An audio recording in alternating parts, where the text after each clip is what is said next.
Morjesta ja tervetuloa uuden vlogin pariin.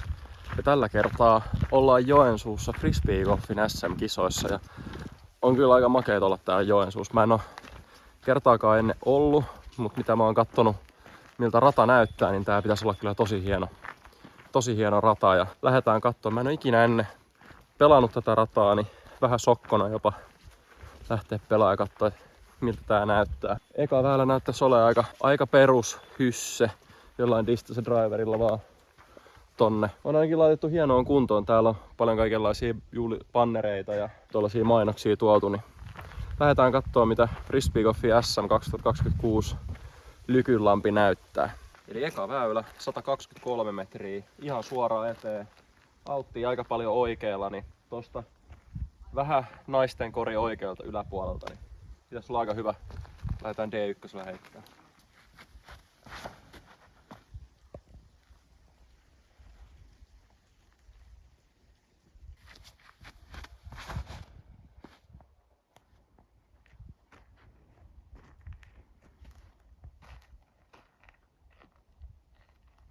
Noin, nostolle.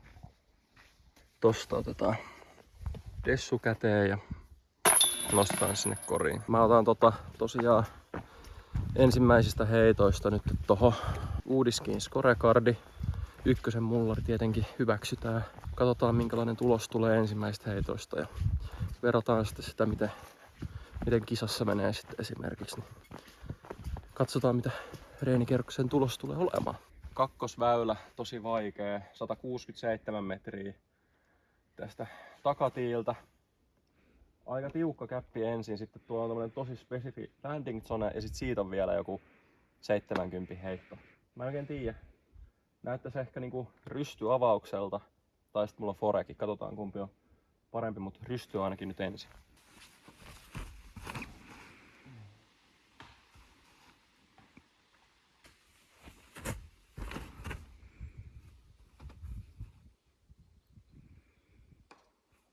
Tää jäi vähän lyhyeksi tää fore. Joku kattoo tonne, niin ei tässä oikein niinku... Jos sä jäät vaikka 5 metriä lyhyeksi, niin ei oo mitään mahista birdiä, mutta sit yhden väliheiton jälkeen tuolta metästä, niin toi on niinku ihan täydellisellä paikalla. Niin en tiedä. Mennään fiiliksen mukaan kisassa.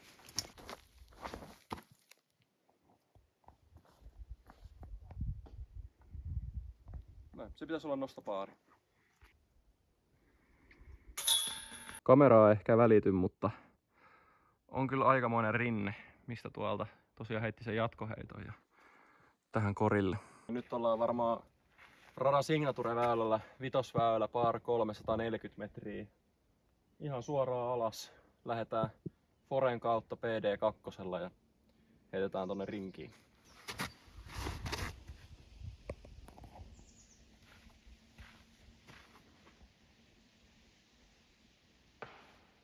Au. Aika kova isku. Ei kyllä mitään tietoa mitä tälle on tapahtunut, mutta varmaan osunut noihin kiviin ja siitä pompannut tänne takaisinpäin. Me laitetaan pitkä putti sitten sisään.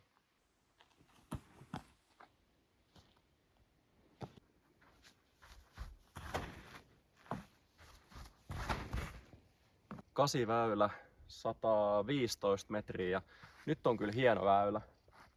Siis varmaan yksi Lykynlammen varmaan tunnetuimmista väylistä. Ja yllättävän iso käppi loppujen lopuksi. Tossa näytti videolta ainakin, että olisi vähän tiukempi. Mutta kyllä tonne saa ainakin heittää. Lähdetään PD:llä heittää. Mä veikkaan, että tää on ihan hyvä.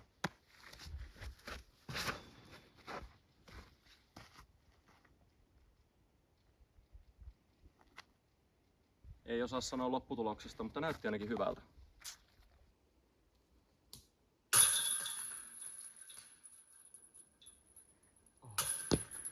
Ekat 10 väylää pelattu ja on ollut kyllä kiva rata, että tykkään kyllä tosi paljon. Muistuttaa jotenkin tosi paljon jotain pikkaralaa loppujen lopuksi, että tulee ainakin semmonen viba, että olisi jossain Oulussa.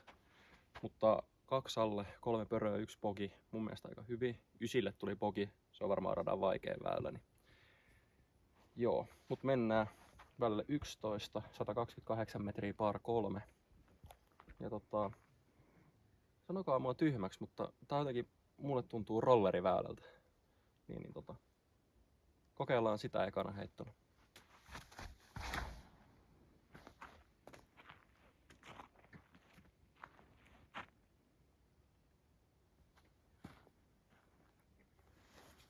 Se on hyvä. Tää rolleri tuli kyllä ihan hyvin 12 metriä jäljellä, että ehkä tää on niinku ihan peli mulle tähän, että tuntuu jotenkin tosi vahvalta heittää tää rulla tähän.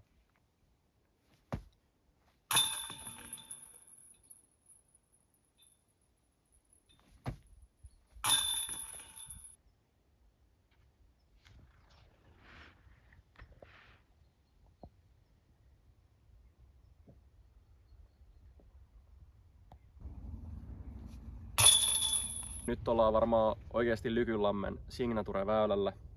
Eli Par 5, 380 metriä. Morjes. Ja sit tossa on tommonen yksi mando.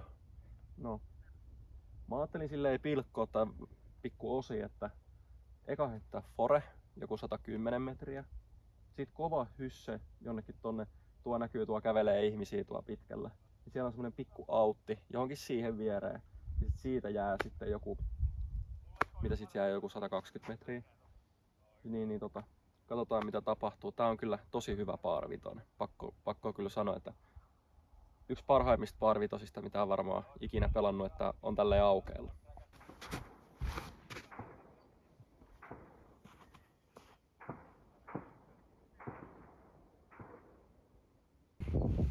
Noniin, tästä sitten semmonen normi hyssä vaan tonne.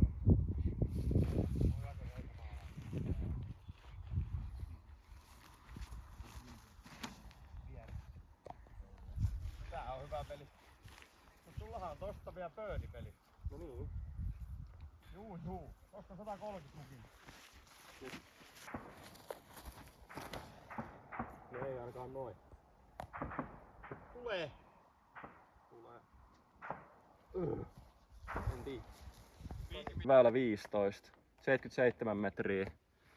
En tiedä. Jotenkin tässä on nyt heittänyt niin paljon forea, niin musta tuntuu, että tää olisi niinku forelle jopa parempi. Niin kokeillaan sillä. Hei. Hyi. Nyt ollaan Lykynlammen viimeisellä väylällä ja tähän sitten päättyy frisbeegolfi SM 2026 ja 121 metriä tonne oikein PG-kyltin päälle hyssä ja koitetaan ottaa birdie sille.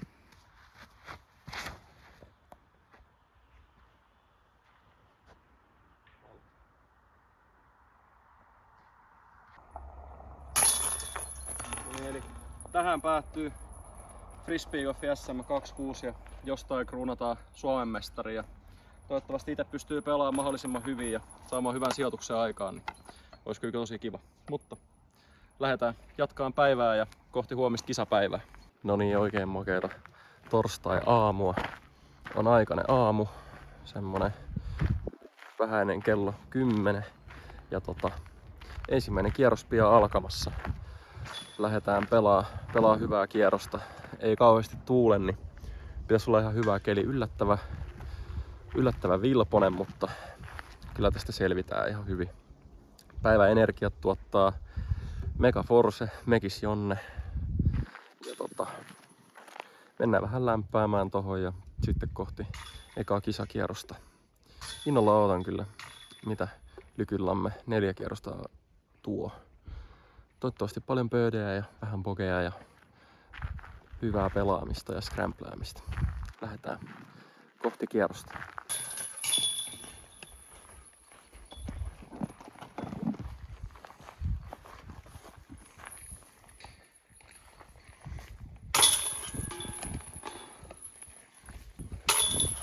No niin, Dano, defending champ, what's the plan? No voittaminen olisi tarkoitus, mutta se onnistuu vasta sunnuntaina, eli pitää vetää hyvät paikat siihen Eetun kanssa samassa ryhmässä tänään, niin laitetaan ruuvi kireelle heti alusta lähtien. 4 kierrosta aika pitkä kisa, niin pitää luottaa siihen, että oma tekeminen riittää. Ja vaikka tulee vähän huonoja kikkejä tai huonoja väyliä, niin jännätä se haitata. Noustaan sieltä. Noin, come on, tsei. Thanks. Tampereen Frisbee-seuraa edustava Rasmus Tuominen.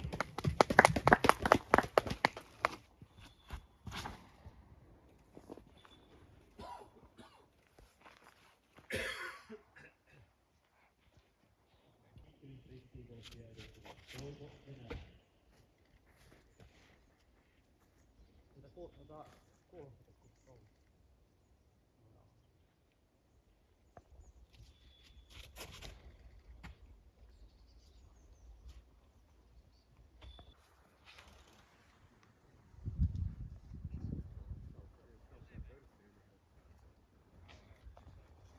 Tuli käytyä vielä ilta saunassa tässä.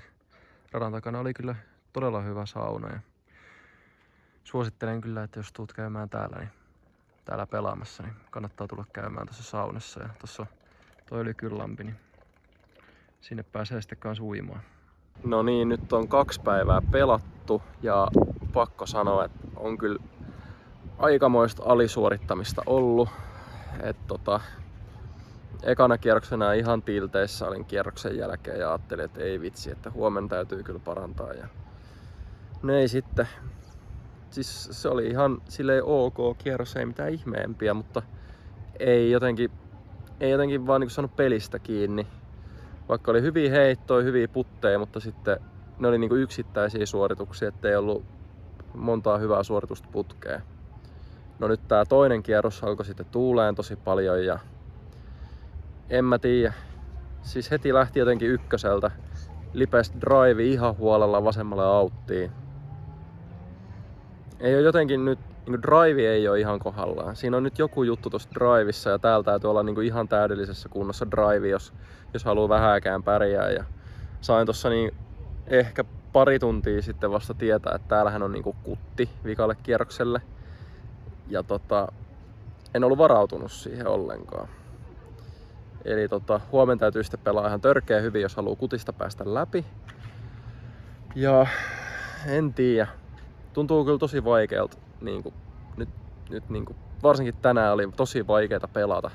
En osaa yhtään sanoa minkä takia, mutta tuntuu, että vaan vähän jokainen osa-alue oli offissa. Ja mä olin kerran, yhden birdin mä sain 8-väylällä. Se oli jossain 5 metrissä. Ja sitten mä missasin 2 ringistä ja ne oli molemmat pöröputteja. Ja sama oli ekalla kierroksella, että mä missasin 3 ringistä ja 2 ringistä ja 2 niistä oli pöröputteja.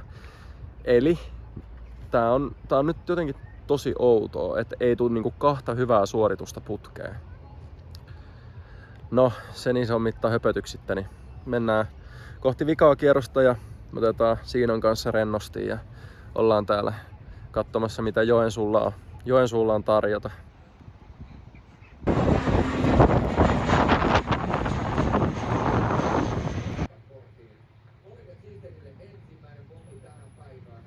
No joo, se on itellä nyt tullut SM-kisat sitten päätökseen ja pakko sanoa, että on kyllä tosi pettyneet fiilikset.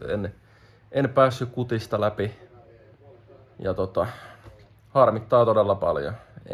Ei voi muuta sanoa, että viimeisenä päivänä, tai no niinku eilen 3. kierroksella oli ihan hyvä tsemppi vielä päällä, että olin kyllä toisen kierroksen jälkeen aivan tilteissä. Siis niinku, mulla ei osunut niinku yksikään heitto rystyllä sinne minne halusin. Kaikki foret kyllä toimi, mutta sitten taas tuntuu, että kun tuli niitä foreväyliä, niin ei pystynyt ottaa niihin pöydejä tai pelaa niitä edes hyvin, että en tiedä sitten. Että selkeästi huomaa heittämättömyyttä tällaisella radalla. Nyt ei ole tullut heitettyä, varsinkin noita kisatilanteita. Niin monta semmoista tarkkaa rystyväylää, mihin pitää osua ja se tulee vaan sitä heittämisen kautta. Ja tuntuu, että ei vaan pystynyt saamaan niitä hyviä suorituksia sinne kisakierrokselle ollenkaan. Ja justiinsa ollaan tässä tekemässä lähtöä tästä RPMP-kämpältä, missä oltiin. Ja katsotaan, kun Viaplay TV:ltä tulee naisten kärkeen, niin justiinsa pelaamassa etuisia loppuun. Ja ei siinä auta kun lähteä kotiin ja miettiä, että mitä seuraavaksi. Kyllä täytyy reenata ihan sikana, jos haluaa pärjätä. Että tossa nyt esimerkiksi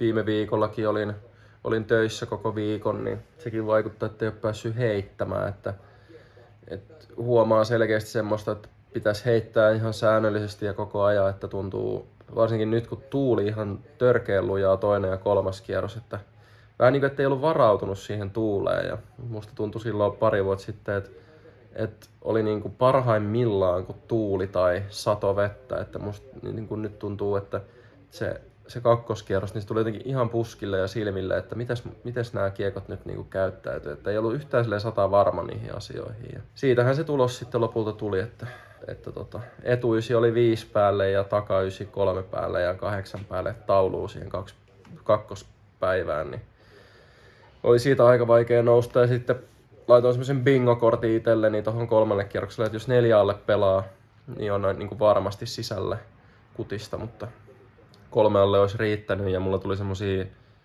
ihan selkeitä pikkuvirheitä lähestymisissä, semmosia niin kuin aivan hölmöjä virheitä, semmoinen, että esimerkiksi hyppyputti osuu puuhun ja sen myötä pogii, vaikka olisi pitänyt tulla paaria. Ja semmoinen 40 lähäri birdiin, niin heitin niin kuin varmaan 15 metriä väärään suuntaan. Ja semmoisia, että ei niinku mitään järkeä ja näitä pitää vaan reenata sitten. Että kyllä tää tästä pikkuhiljaa, mutta lähdetään kohti kotia ja lähdetään kohti seuraavia koitoksia. Pakko antaa kyllä shoutout, oli kyllä tosi hyvä majoitus, missä oltiin, että just sopiva 2 ja löytyy periaatteessa kaikki, mitä tarvitsee. Iso suositus. Vaikkei ihan viimeiselle kierrokselle päästykään, niin tultiin kattoo kuitenkin, että miltä tää sunnuntai-friba näyttää, mutta tänne Partaharjulle Pieksämäelle. Ja tää on, oliko tää Suomen 6. parhaiten reitattu rata tänä vuonna Juudiskissa.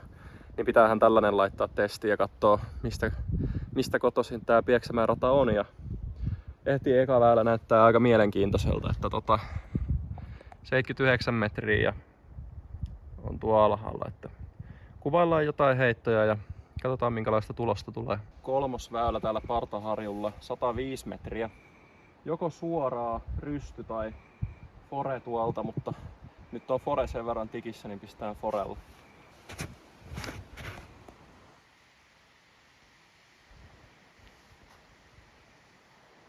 Vähän sisästä. Otetaan rysty vielä. Rysty oli koko kisoja vähän huono, niin nyt pitää reenaa sitä kyllä, että se sitten toimii jatkossa. Vähän oikealta. Siis... Mä veikkaan, että ilman tuota puuta niin se olisi voinut jopa mennä koriin. Onpas hauskoja tämmösiä. On kyllä törkeä hieno par 4. Heitetään tonne noin. Ja hienot maisematkin, kun tuolla on järvitausta tuolla takana. Suosittelen ainakin tällä hetkellä tätä rataa tosi paljon.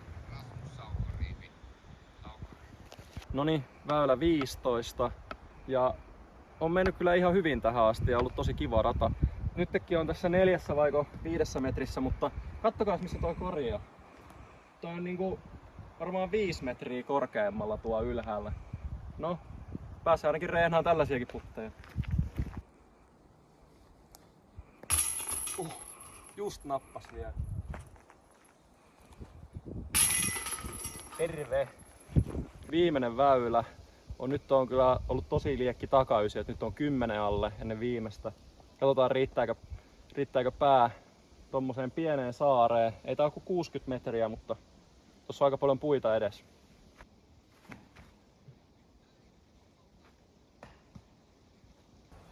Tässä olisi sitten, teköhän tää olisi joku 7-8 putti 11 alla. Olisi ihan hyvä kierros kyllä.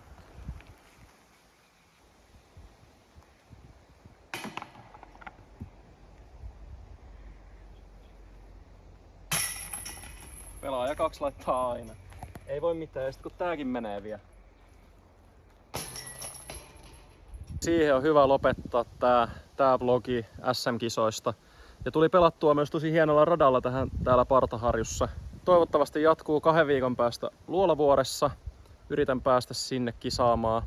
Ja koitetaan siellä pelaa paljon paremmin kuin mitä nyt SM-kisoissa. Että mä en tiedä mitä mä tein nyt eri tavalla sitten tässä kierroksen aikana. Että lähti toi rystydrive toimii ihan sika hyvin, mutta ei sille voi mitään tällä kertaa. Ja tulkaa ihmeessä kokeilemaan tänne Pieksämäelle, jos olette ikinä tällä alueella tätä Partaharjua. Tää oli tosi mukava kaiken tasoisille pelaajille, niin suosittelen kyllä tulee, että oli lyhyitä väyliä ja pitkiä väyliä, sopii kaikille. Mutta hei, paina tilaa ja tykkää tietenkin tästä videosta, niin näitä tulee myös sitten lisää enemmän. Ja kiitos kun katsoit ja nähdään ensi kerralla. Moro! Niklas Anttila jälleen kerran 5. kertaa putkeen SM-mitalleilla, mutta yksi on ylitse muiden. Niko Larkko, uran ensimmäinen iso voitto. Se tulee Suomen mestaruuskilpailuissa 2020.